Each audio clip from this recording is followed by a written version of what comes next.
저는 청년 시절 이렇게 사고로 여러 번 수술을 해야 했을 때, 또 저희 하은이가 이렇게 모야모야병 진단을 받고 또 뇌수술을 이렇게 작년에 하게 되었을 때, 교회가 있다는 것이 얼마나 감사한 일인지 깊이 경험하게 되었습니다.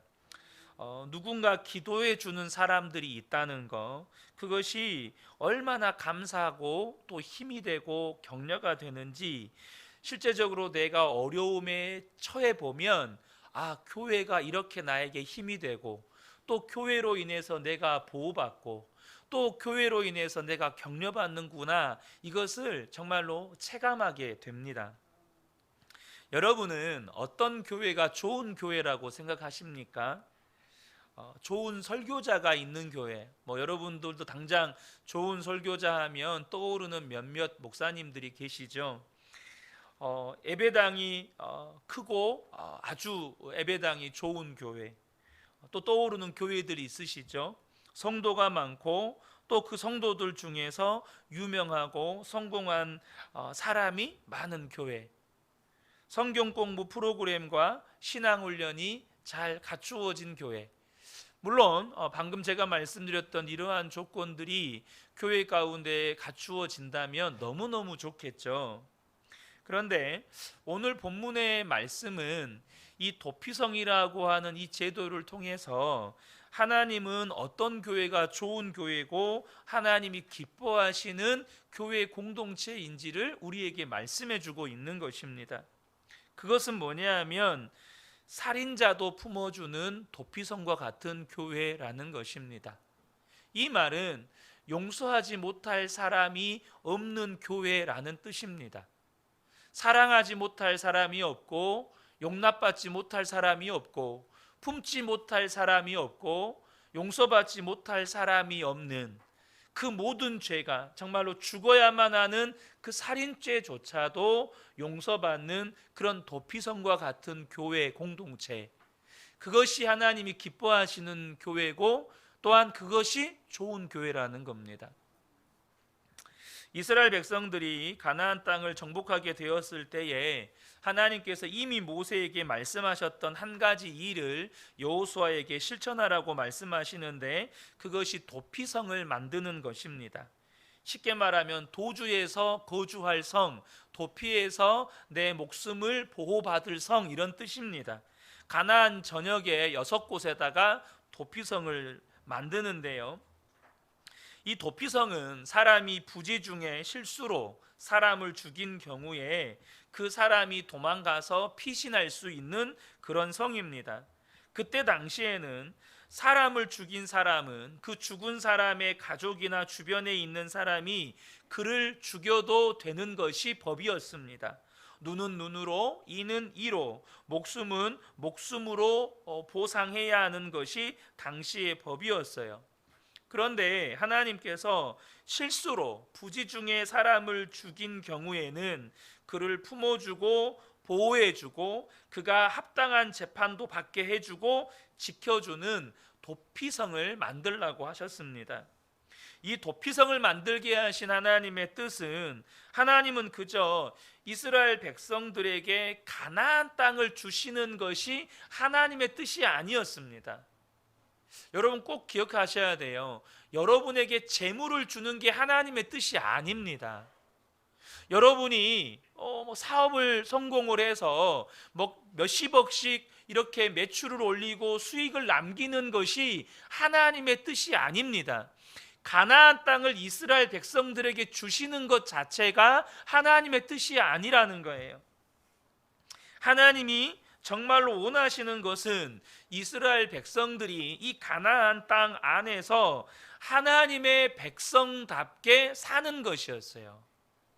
이것을 우리식으로 적용을 하면, 여러분에게 하나님께서 재물을 주셨습니까? 그러면 그 재물을 가지고 하나님의 백성답게 사는 것이 하나님의 뜻입니다. 여러분에게 건강을 주셨나요? 그 건강을 통해서 하나님의 뜻에 따라 사는 게, 여러분 하나님의 백성답게 사는 게 하나님의 뜻인 거예요. 여러분 절대 무엇을 여러분에게 주는 것이 하나님의 뜻이라고 착각하시면 안 돼요. 내가 좋은 직장을 갖고 좋은 직업을 갖고 남들이 존경할 만한 지위에 오르는 것이 하나님의 뜻이라고 착각하시면 안 돼요. 성경에는 단 한 구절도 그러한 것이 하나님의 뜻이라고 해석될 여지가 있는 구절조차 없어요. 여러분 분명히 아셔야 돼요. 그런데 이 가나안 땅 안에서 하나님의 백성답게 살아가도록 점검해 볼 수 있는 굉장히 중요한 지표가 이 도피성이라는 거예요. 여러분 당시에 한번 상황을 우리가 이제 여호수아를 쭉 읽어오고 나누고 있으니까 당시 이스라엘 백성들의 상황을 한번 지켜보죠. 거의 한 7년 정도 가나안 땅 정복 전쟁을 했던 이들입니다. 7년 정도. 그러니까 7년 동안 사람을 죽이고 죽기도 하고 내 옆에서 사랑하는 친구, 부모, 또 자녀들 뭐 이렇게 막 죽어가는 모습들, 또 그래서 막 살기에 붙잡혀 가지고 상대방을 죽이고, 이것이 한 7년 세월이었습니다. 그러니까 얼마나 이스라엘 백성들 안에 이 분위기가 거칠고 폭력적이고 살벌했을지 충분히 상상할 수 있죠. 당장 저만 해도요, 어렸을 때요, 다른 동네 가면 맞았어요. 여러분 그런 거 없나요? 시골에서 이 동네, 저희 동네에서 친구 동네에 가면 형들이 막 때려요. 사실 저도 지금 뭐 그렇게 많은 나이가 아니지만 제가 태어났을 때가 6.25 전쟁이 끝난 지 30년이 안 됐을 때고 월남전이 끝난 지는 10년이 채 안 됐을 때예요. 저희 아버지는 월남전 참전 용사시거든요. 그러니까 그 전쟁의 폭력적인 잔재들이 그대로 우리 민족들에게도 남아 있었어요. 그래서 막 동네에서 뭐 선배들이 후배들을 때리고 막 이게 뭐 다반사였거든요. 그럼 7년 동안 살육 전쟁을 벌였던 이스라엘 백성들 안에 분위기가 어쨌겠냐는 거죠.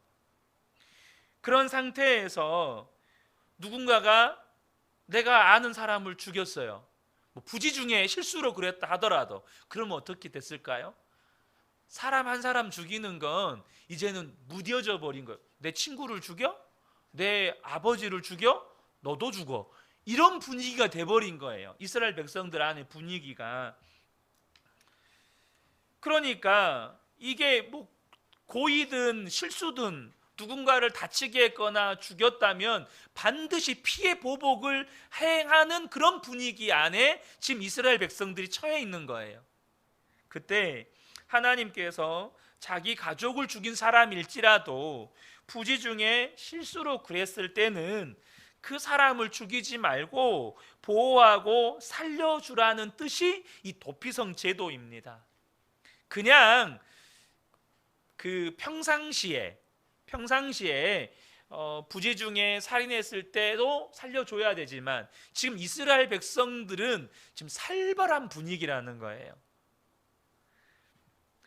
여러분 이것이 죄인에게도 은혜롭고 긍휼과 용서로 대하는 하나님의 백성다운 자세라는 것입니다. 여러분 하나님은 죄를 미워하십니다. 하나님이 가장 싫어하는 게 죄예요.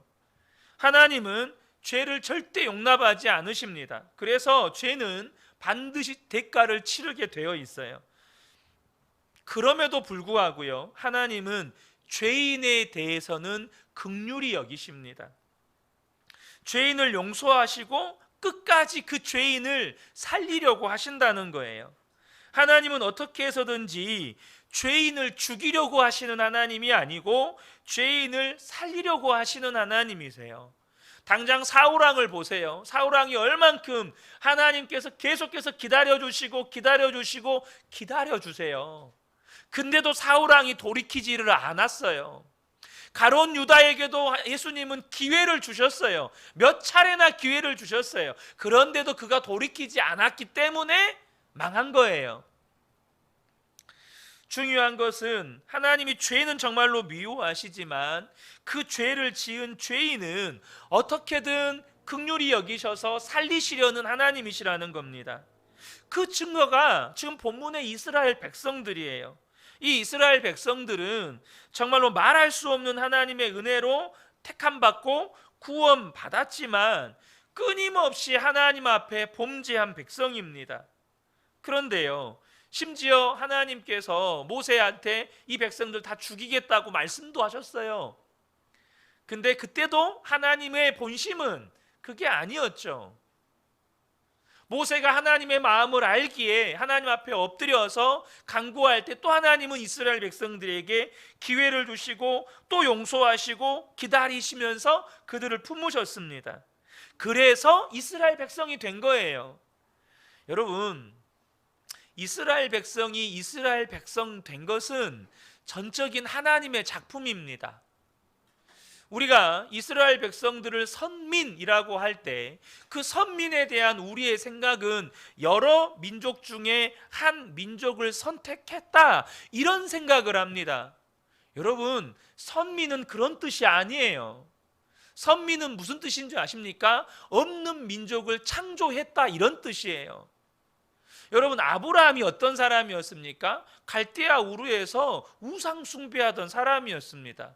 물론 셈의 후손이어서 아담의 계보를 잇는 믿음의 후손이지만 아브라함은 원래 우상 숭배하던 사람이었어요. 하나님을 몰랐습니다. 근데 전적인 하나님의 은혜로 아브라함을 택하셨고 아브라함에게 자녀를 주시겠다고 약속하셨고 아브라함이 그것을 믿어서 하나님은 의롭다고 인정해 주시고 그를 믿음의 조상으로 삼아 주셨습니다.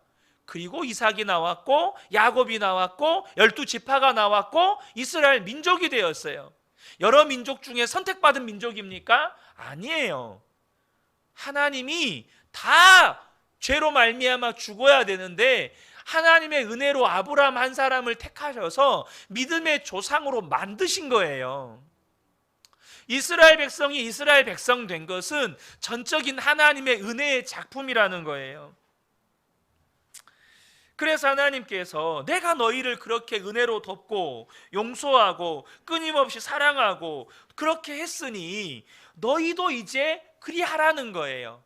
그것이 은혜 받은 백성의 삶이라는 것입니다.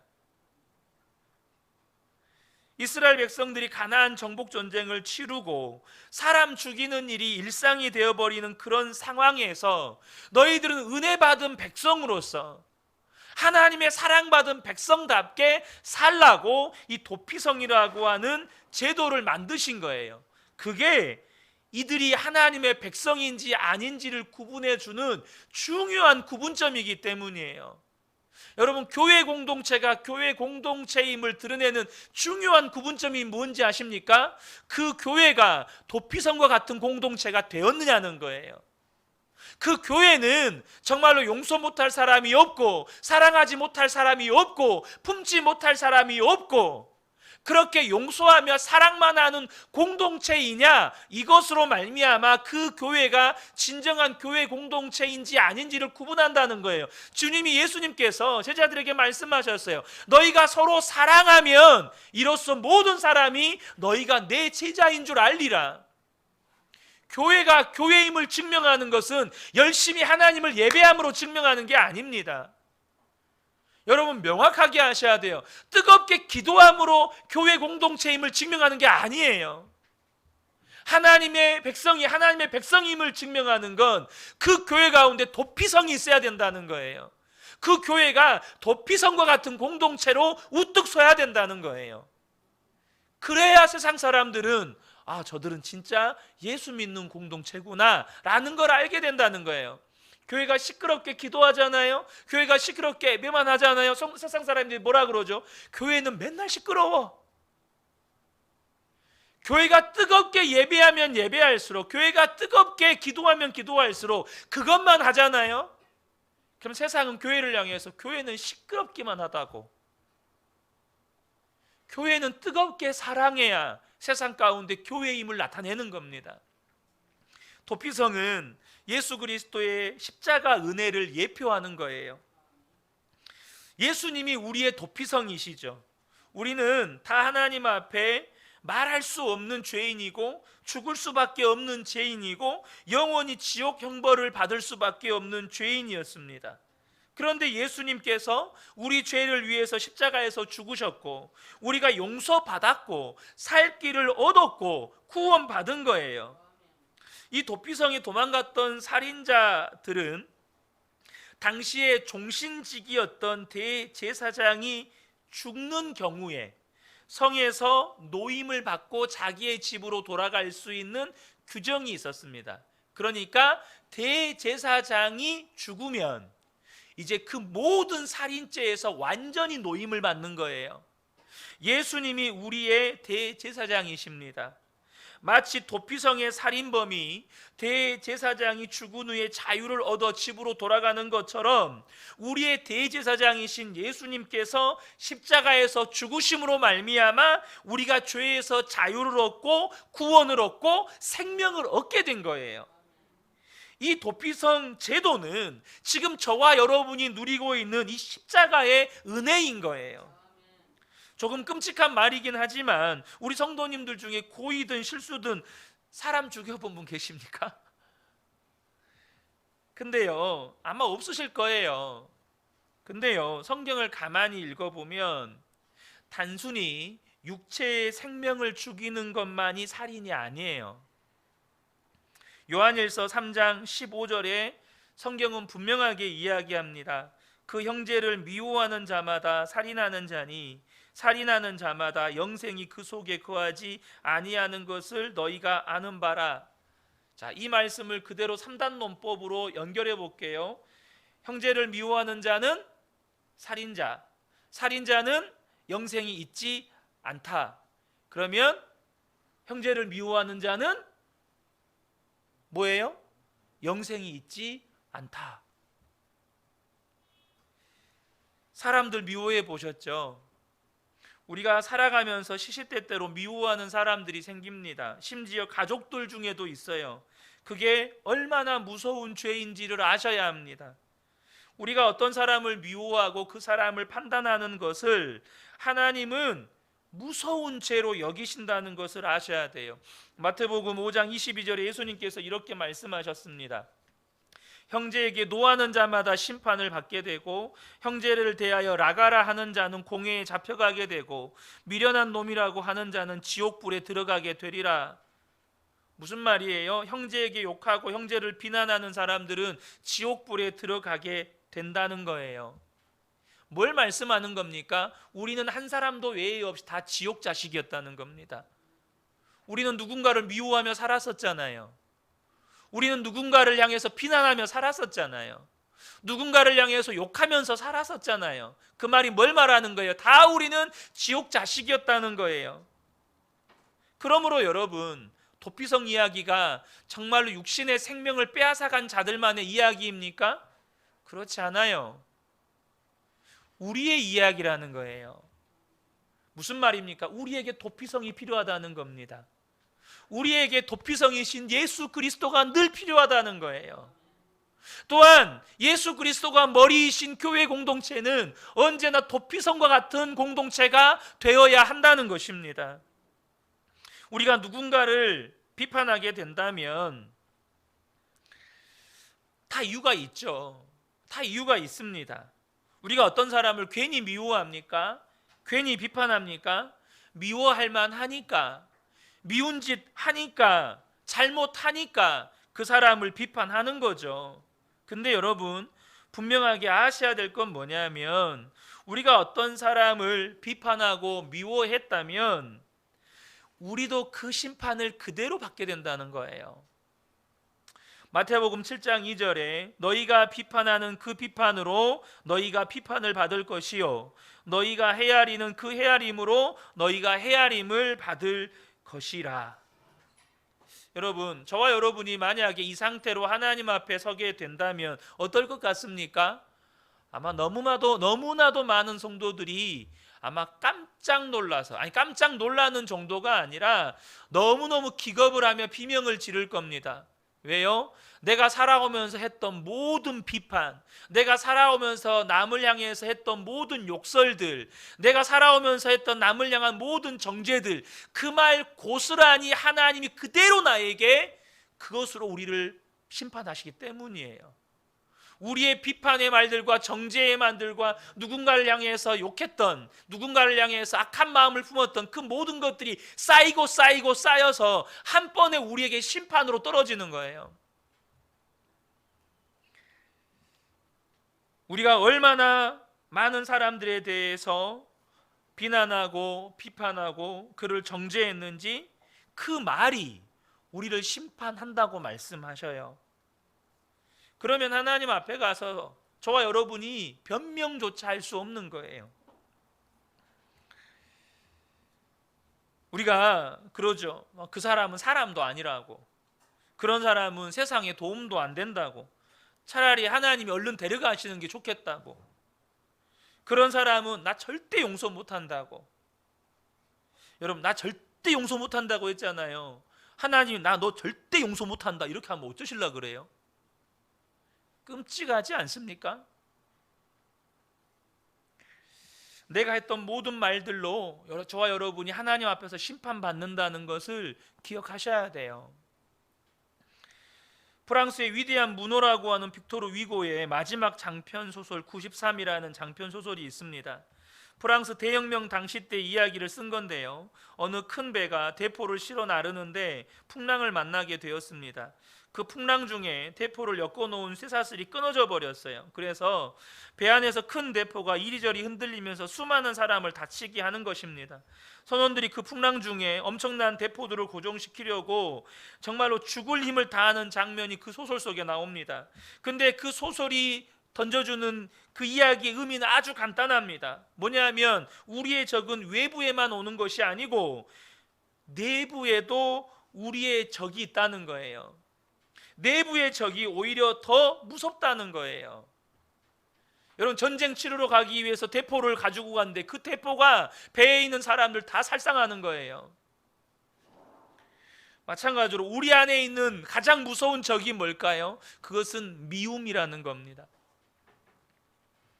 우리 속에 미움이 있고 증오가 있고, 그래서 그 사람에 대해서 비판하는 그 마음이 우리를 죽인다는 거예요. 사막의 수사들, 사막의 수도원을 만들고 누구도 만나지 않고 아무 말도 하지 않고 수도 생활을 했던 이 사막의 수사들의 이야기가 기록된 기록을 보니까 사막 수도원에서 첫 번째 규정이 뭐냐면 남을 비판하지 말라예요. 여러분, 너도 죄인이요 너도 비판을 받을 것이므로 너 자신을 살피고 남을 비판하지 말라. 여러분, 남을 비판하는 것이 얼마나 무서우면 사막에 수도 생활하는 수사들 누구를 만나요? 맨날 혼자 지내는데, 만날 사람도 없는데, 맨날 주님만 더 바라보고 주님만 묵상하고 주님과만 동행하고 살려고 그 사막으로 들어간 건데 도대체 누구를 만납니까? 그런데 그들의 첫 번째 규율이 뭐냐면 남을 비판하지 말라는 거예요. 예수님께서 세리와 창녀들을 품으셨습니다. 당시에 이 세리와 창녀들은 가장 부도덕하고 더러운 죄인이라고 비난받던 사람들이었습니다. 그러니까 당시 유대 사회에서 가장 죄인 중에 죄인으로 취급받던 인물들이 세리와 창녀들이었어요. 그런데 예수님이 그들을 품으셨습니다. 왜 품으셨을까요? 그들은 기본적으로 나는 죄인이다, 나는 용서받을 수 없는 죄인이다, 이 생각을 늘 가지고 살았어요. 그런데 당시 가장 의롭고 경건하다고 말하는 바리새인들을 향해서는 이 독사의 자식들아, 이 회칠한 무덤들아 라고 하면서 내치셨습니다. 왜 그러셨을까요? 그들은요 그냥 외모에서부터 거룩함이 풍겨나와요.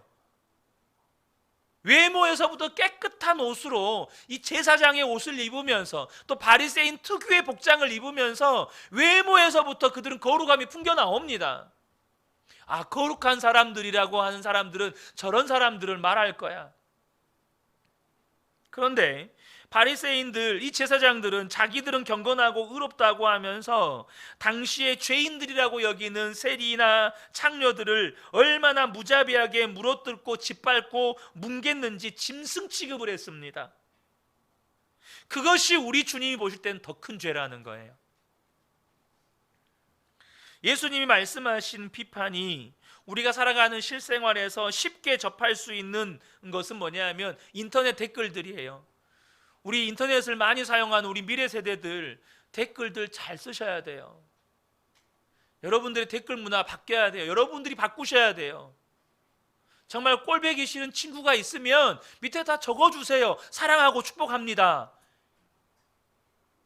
그렇게 적으세요. 예수 믿고 천국 갈 놈아 이렇게 해도 되잖아. 근데 우리 아이들이 쓰는 댓글들을 보면 정말 상식을 초월하죠. 이게 말인지 대화인지 또 알아듣는 것도 용해. 근데 정말 그 댓글들을 보면 정말 무서운 댓글들이 달립니다. 그냥 미워하고 혐오하고 저주하고 그냥 물어뜯는 댓글들만 달아요. 이유는 없어요. 그냥 꼴보기 싫어. 그냥 미워. 이유는 없어요. 여러분, 이런 것이 주님이 말씀하시는 비판이라고 하는 겁니다. 여러분, 비판에도 두 가지가 있어요. 첫 번째는 비판하는 사람이 자기가 비판하는 대상과 하나라고 느끼는 경우의 비판입니다. 분명히 그 사람도 죄를 지적합니다. 잘못을 지적하고 문제를 지적합니다. 제가 당장 우리 성도님들에게 말씀을 전할 때 지금 이 말씀을 전하는 우리 성도님들에게 어떻게 보면 말씀으로 비판하는 겁니다. 남을 비판하시면 안 됩니다. 우리의 삶에서 그동안에 쌓였던 이 수많은 말들을 하나님 앞에 가지고 가면 우리는 여러분 그 다 이런 것들이 비판하는 말들이잖아요. 어떤 의미로도 말씀을 전하지만. 그런데요, 여러분, 똑같이 잘못을 지적하고 죄를 지적하고 문제를 지적하지만 그는 비판당한 사람과 자기가 하나라고 여기기 때문에 같이 아파하면서 그를 위해 기도하는 겁니다. 하나님, 저 성도님 변화시켜 주세요. 정말로 예수님의 사람으로 그 죄에서 돌이켜 주님 바라보게 해주세요. 저 죄를 하나님 용서해 주세요. 긍휼히 여기는 마음이 그 안에 있는 거예요. 하지만 다른 경우에는 비판하는 사람이 비판하는 사람이 자기가 비판하는 그 사람과 자신을 별개의 존재라고 여기는 경우예요. 나는 당신과 질적으로 수준이 달라. 믿음도 진짜 없네. 어떻게 사람이 저렇게 생각하지? 어떻게 사람이 저렇게 행동하지? 그냥 나와 전혀 별개의 존재인 거예요. 여러분, 교회 공동체는 한 몸입니다. 저와 여러분은 한 몸이에요. 한 몸이라는 게 무슨 뜻입니까? 여러분, 팔이 아프면 팔이 아픈 겁니까? 팔이 아픈 건 몸이 아픈 겁니다. 머리가 아픈 건 머리가 아픈 겁니까? 온 몸이 아픈 거예요. 그러면 어떤 성도님의 죄는 그 성도님만의 죄입니까? 아니요. 우리의 죄인 거예요. 왜 하나님께서 다윗 한 사람의 죄 때문에 이스라엘 민족 전체를 벌하십니까? 왜 아간의 범죄 때문에 이스라엘 민족 전체를 벌하십니까? 한 몸이기 때문이에요. 여러분, 이런 경우에는 피인격적이고 모욕적이고 그 상대방을 증오하고 심지어 망하게 하려는 그냥 살기가 있어요. 여러분, 그거 아십니까? 마귀도요, 비판하는 일, 그러니까 옳고 그름을 가르는 일로 역사한다는 거. 여러분, 마귀의 그들의 이 거짓의 압이 마귀의 종로로 됐던 애들이 누굽니까? 애들이란 표현이 좀 그런데요. 바리새인과 서기관들과 제사장들 다 거짓의 압이 마귀의 자식들이라고 했습니다. 그들이 무엇을 가지고 이스라엘 백성들을 그렇게 압제하고 그들을 수탈했습니까? 옳고 그름을 나눠서. 성전에 올 때 이런 재물은 안 돼. 성전에 올 때 헌금 이 정도는 안 돼. 성전에 올 때 그 복장 그거 뭐야? 그거 안 돼. 성전에 올 때 이방인은 절대 안 돼. 다 옳고 그름으로 나누어서 배나 지옥 자식 만든 거예요. 여러분, 옳고 그른 것보다 더 중요한 게 있어요. 그게 뭐죠? 그게 사랑입니다. 예수님이 십자가 지실 때 옳고 그름 따지지 않으셨습니다. 예수님이 십자가 지실 때 그냥 모든 사랑으로 우리의 허물을 덮으셨습니다. 이것이 도피성의 교훈이에요. 해방 후에 제가 언젠가도 한번 말씀드렸는데 한국 교회가 신사참배 문제로 심각하게 분열되는 아픔을 겪었습니다. 일제시대 때 신사참배를 한 성도들과 그렇지 않은 성도들이 해방 후에 교회 안에서 주도권 싸움을 하다가 결국에는 교회가 분열돼 버렸습니다. 그리고 그것이 대한민국 사회 안에 부끄러움이 되었죠. 2005년 4월 8일 한국복음주의협의회 원래의 조찬기도회에서 충현교회를 담임하셨던 김창인 원로 목사님의 공개 회개가 있었습니다. 1945년 해방 후 개신교는 일제시대 때 신사참배 문제를 놓고 장로교와 고려파로 분열했는데 이를 막지 못한 책임이 나에게 있습니다. 광복 직후 평양, 부산 등에서 몇몇 옥중 성도들이 모여 재건교회를 하면서 함부로 입을 열어 다른 사람을 저주했습니다. 우리가 교만해지면서 판단력이 어두워졌고 사랑이 없어져 우리와 뜻이 다른 사람과는 밥도 같이 먹을 수 없다고 생각했습니다. 그들을 마귀당이라고 공격했습니다. 백발이 성성한 원로 목사님이 울먹이면서 고백하셨습니다. 하늘나라는 회개한 자만이 간다고 했습니다. 저를 용서해 주시기 바랍니다. 그리고 강단에서 내려오셨어요. 여러분, 분명히 비판받아야 할 일이 있고 바로 잡아야 할 일이 있습니다. 지금 한국교회가요 심각한 위기예요. 여러분, 무엇 때문에 심각한 위기라고 생각하십니까? 물론 한국교회가 거룩하지 못한 것으로 인하여서 여러분 심각합니다. 성도들이 거룩하고 순결하지 못한 것으로 인하여서 심각해요. 목회자들이 거룩하고 순결하지 못한 것 때문에 한국교회가 심각합니다. 과거에는 안 그랬습니까? 과거에는 온 인류가 죄인들이었는데, 과거에는 온 인류가 지옥 자식들이었는데, 그런데 예수님께서 십자가에서 사랑으로 다 덮으셨기 때문에 그 모든 죄의 문제가 해결된 겁니다. 한국교회의 문제는 성도들이 거룩하지 않고 순결하지 않고 죄짓지 않는 그런 문제가 아닙니다.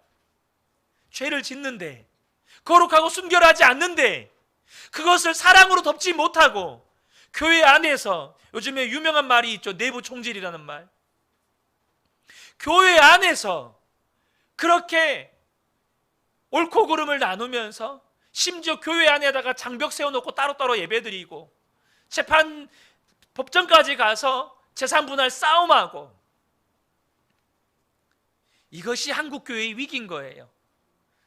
주님이 마태복음 24장에 분명히 말씀하셨어요. 말세에 나타나는 징조, 사랑이 식어지리라. 그 사랑이 식어진다는 말은요, 세상에서 사랑이 식어진다는 말이 아닙니다. 교회 안에서 사랑이 식어진다는 말이에요. 그러면 여러분, 이건 경고의 메시지잖아요. 그러면 이것이 애언적으로 모든 교회에서 반드시 사랑이 식어진다는 말일까요? 그게 아닙니다.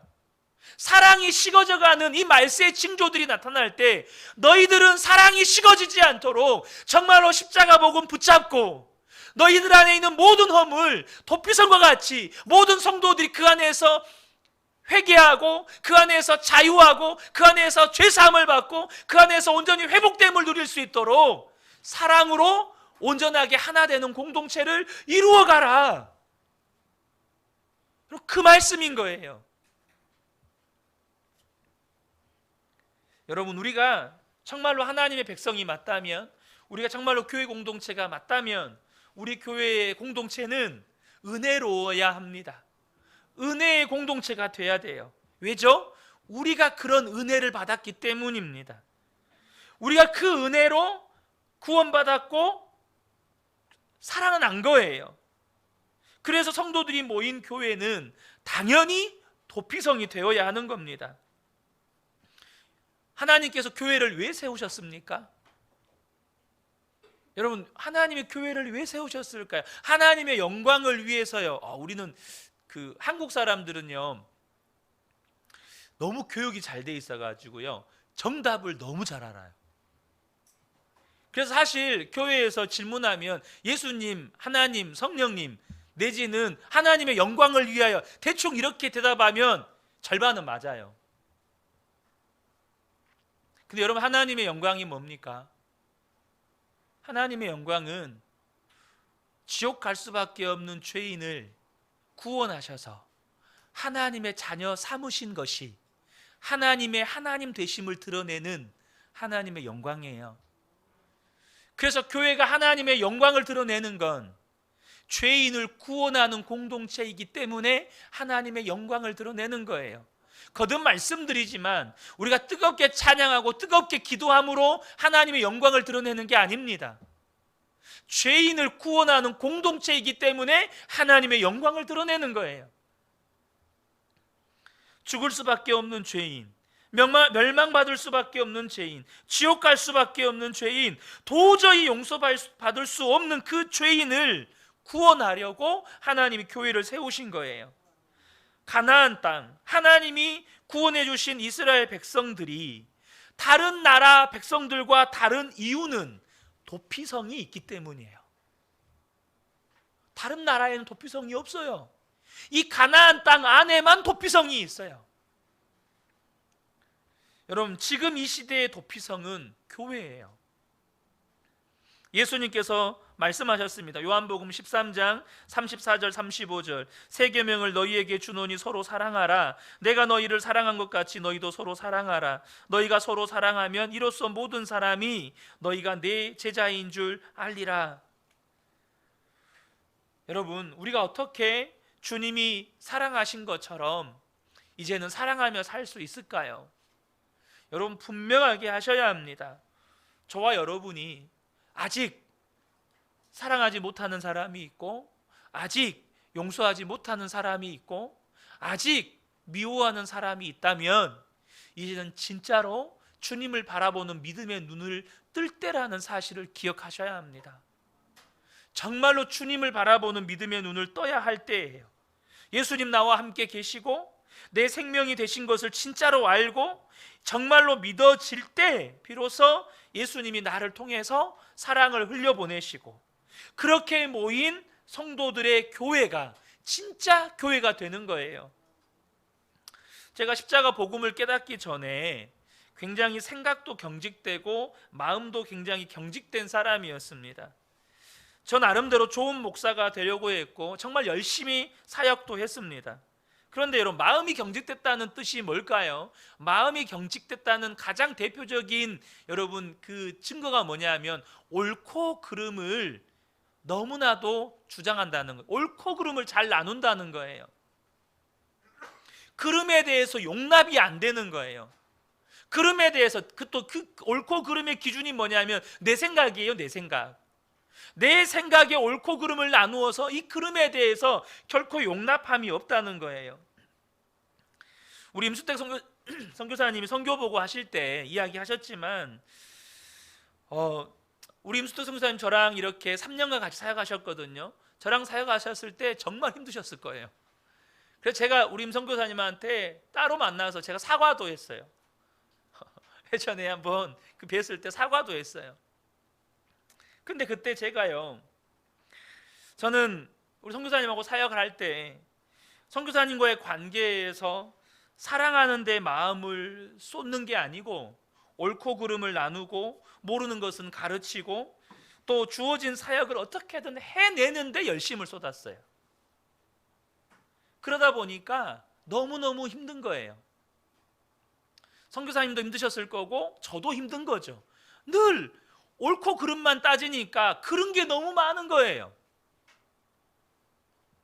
그러나 십자가 복음이 깨닫고 제 실상을 직면하게 되면서 당장 제가 알게 된 것이 제 마음이 이렇게 굳어 있었구나, 내 마음이 이렇게 경직되어 있었구나 였어요. 여러분, 성령의 사람은요 마음이 부드러워요.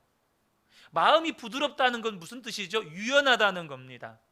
다시 말하면 포용력이 넓다는 거예요. 수용력이 크다는 겁니다. 그래서 내 안에 주님의 마음이 있으니까 주님이 그 사람을 받으면 나도 받는 것이고 주님이 그 사람을 사랑하면 나도 사랑하는 것이에요. 여러분, 이 사람이 예수님을 인격적으로 만난 사람이고 이 사람이 십자가 복음을 온전히 붙잡은 사람이에요. 그런데 과거에 저는 제가 옳으면 옳은 것이고 틀리면 틀린 것이고 싫으면 싫은 거예요. 부끄럽지만 여러분, 그런 사람은 주님도 어떻게 못해요. 주님 말도 안 들어요. 혹시 여러분 도무지 마음에 용납이 안 되는 사람이 있습니까? 그렇다면 이제는 정말로 저와 여러분이 주님의 마음을 구하셔야 할 때예요. 주님의 마음을 달라고 여러분들이 구하셔야 합니다. 그러면 주님의 마음이 부어지잖아요. 그러면 반드시 나타나는 일이 뭐냐면 그 사람을 위해서 눈물로 기도가 돼요. 그 사람을 위해서 가슴을 치며 기도하게 돼요. 왜냐하면 그 사람이 그렇게 주님이 사랑하는 사람인 것을 알게 되기 때문입니다. 여러분, 저라고 지금도 가끔씩 수용이 안 되고 받아들이지 못하는 사람이 왜 없겠어요? 제가 완전히 성화된 게 아닌데, 때로는 과거에는 그래서 지금은 그렇지 않는데, 과거에는 정말 며칠이고 그 생각이 머릿속에서 떠나지 않을 때도 있었어요. 몇 날 며칠 생각이 떠나질 않는 거죠. 너무너무 괴로운 거죠. 그런데 여러분, 지금도 한 번씩 생각날 때가 있어요. 근데 그때마다 제가 의식하는 건 뭐냐 하면, 제 속에 주님의 사랑이 없으면 하나님, 나는 죽은 사람입니다. 제 속에 주님의 마음이 없으면 나는 죽은 사람입니다. 그렇게 제 자신을 돌아보게 되는 거예요. 사랑하는 성도 여러분, 우리 속에 미움이 가득하잖아요. 그 마음이 나를 죽여요. 그리고 그 미움이 다른 사람도 죽여요. 그 미움 때문에 나도 죽고 다른 사람도 죽이는 거예요. 사랑하는 성도 여러분, 이제는 저와 여러분이 반드시 기억하셔야 돼요. 저와 여러분이, 우리 그 은혜 교회가 이제는 도피성이다. 우리 그 은혜 교회는 이제는 도피성이다. 이걸 반드시 의식하셔야 돼요. 이스라엘 백성들이요, 광야에서 40년을 지냈습니다. 가나안 땅에 들어가서 가나안 족속과 무서운 전쟁을 치르고 가나안 땅을 정복했어요. 그러나 여러분, 이스라엘 백성들이 잘해서 그렇게 된 겁니까? 하나님의 은혜로 그들을 덮어주셔서 광야도 지나올 수 있었고 가나안 땅을 정복할 수도 있었던 거예요. 그들도 고생하고 죽고 죽이는 싸움을 했지만 하나님의 은혜가 없었으면 이스라엘은 없었어요. 만약에 여러분 그때 하나님의 은혜가 없었다면, 제가 우리 이집트에 한번 간 적이 있는데, 시내산에 올라갈 때 낙타를 타고 올라가요. 근데 그 낙타를 올라갈 때 가이드하는 소수 민족이 있는데 그들을 베두인 민족이라고 하거든요. 정말 이집트 북부 사막에 또 이스라엘 남쪽 광야지대에 정말로 텐트 치고 사는 베두인 민족이 있어요. 만약에요, 하나님의 은혜가 그들을 덮지 않았다면 아마 이스라엘 백성들은 광야에서 소수 민족으로 전락했을 거예요. 그런데 여러분, 그런 그들이 하나님의 은혜로 이 이스라엘 땅에, 이 가나안 땅에 들어와서 가나안 정복 전쟁을 승리하고 이제 가나안 땅을 차지합니다. 하나님의 은혜 때문에 그런 거예요. 여러분 기억하셔야 됩니다. 여러분 이 자리에 앉아 있잖아요. 무엇 때문입니까? 하나님의 은혜 때문입니다. 그래서 하나님이 우리에게 요구하시는 것이 서로에게 은혜로우라는 거예요. 가족을 죽인 자라고 할지라도 어떻든지 그를 살려주는 자가 되라는 것입니다. 이제 우리 교회가 개척한 지 딱 만 4년하고 한 3개월 정도, 2-3개월 정도 됐습니다. 아주 어린아이와 같은 교회예요. 여러분, 어린아이의 특징이 뭔지 아십니까? 그리는 대로 그려진다는 거예요. 그림을 그리는 대로 그 마음의 이 도화지에 그림이 그려진다는 거예요. 무슨 말이냐면, 어제 기도 시간에서 잠깐 나누었지만 교회가 가진 영적 분위기는 매우 중요합니다. 이 영적 분위기가 시간이 지나면 신앙의 토양이 되고 영적인 토양이 되는 거예요. 그래서 교회마다 고유의 영적인 분위기가 있고 성도들의 신앙의 토양에 자란 성도들의 신앙의 특색이 있는 거예요. 정말 중요해요. 근데 어떤 교회가 됐든지 결코 포기해서는 안 되는 신앙의 토양이 뭔지 아세요? 그것은 도피성과 같은 교회가 되어야 된다는 거예요. 품지 못할 사람이 없고 용서 못할 사람이 없고 사랑 못할 사람이 없는 그런 교회 공동체가 되어야 한다는 겁니다. 사랑하는 성도 여러분, 우리 교회는 하나님의 은혜로 덮임받은 교회입니다.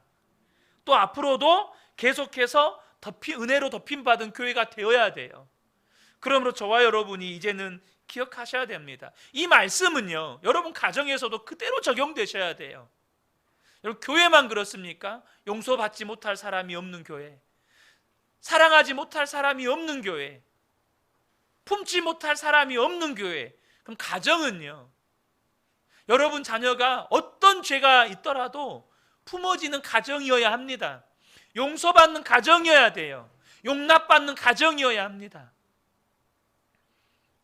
그런 영적인 분위기가 영적인 토양이 되고 신앙의 토양이 되어야 한다는 거예요. 그러므로 사랑하는 성도 여러분, 이제 저와 여러분이 우리 그은혜 교회를 이미지화할 때, 그래, 우리 그은혜 교회는 어떤 사람이 와도 사랑으로 품어주는 교회, 어떤 실수도 어떤 죄도 용서해주는 교회, 어떤 사람도 사랑으로 품고 기도해주는 교회. 여러분, 이 그림을 그리셔야 돼요. 그리고 무엇보다도 저와 여러분이 기억하셔야 될 것은 내가 그런 사랑과 은혜를 받았다는 사실이에요.